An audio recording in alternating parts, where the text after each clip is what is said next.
મોરબી શહેરમાં સ્વચ્છતા અભિયાનનું સુરસુર્યું। મોરબી શહેરના વોર્ડ નંબર 1માં ચારે બાજુ ગંદકી અને અનેક જગ્યાએ કીચડ જોવા મળ્યો છે।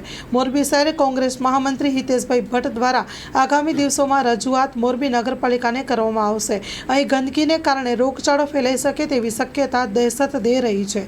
Story report by Himanshu Solanki, Morbi.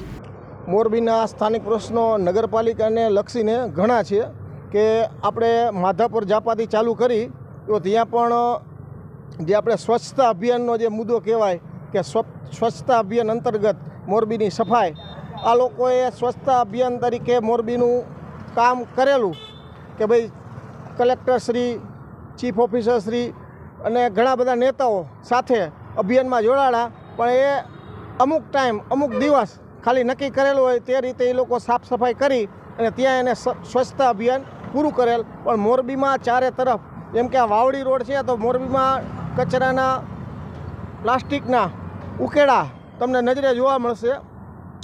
અને આ રોડ ઉપર અહીંયા સ્કૂલ છે મનીષ વિદ્યાલય, ત્યાં પણ સ્કૂલની પાસે કચરાના ઢગ છે। જાહેરમાં ગૌ માતા ત્યાં કચરાના પ્લાસ્ટિક ખાવા માટે મજબૂર છે, આપણે ગૌ માતા કહી છીએ જેને, તે પણ પ્લાસ્ટિક ખાવા આપણે નજરે પડતી હશે। એટલે આ રોડ ઉપર જલ્દથી જલ્દ જેમ બને એમ તેમ આ કચરાના ઢગ નાબૂદ કરવા નગરપાલિકાને રજૂઆત છે। આગામી ધોરણમાં શું પગલાં લેવામાં આવશે જો ન કરે તો? આગામી ધોરણમાં જો આ સ્વચ્છતા અભિયાન નગરપાલિકા નહીં કરે તો કોંગ્રેસ તેની સામે નક્કર પગલાં લેશે અને આગામી સમયમાં કોંગ્રેસ એની સામે લડાઈ લડશે।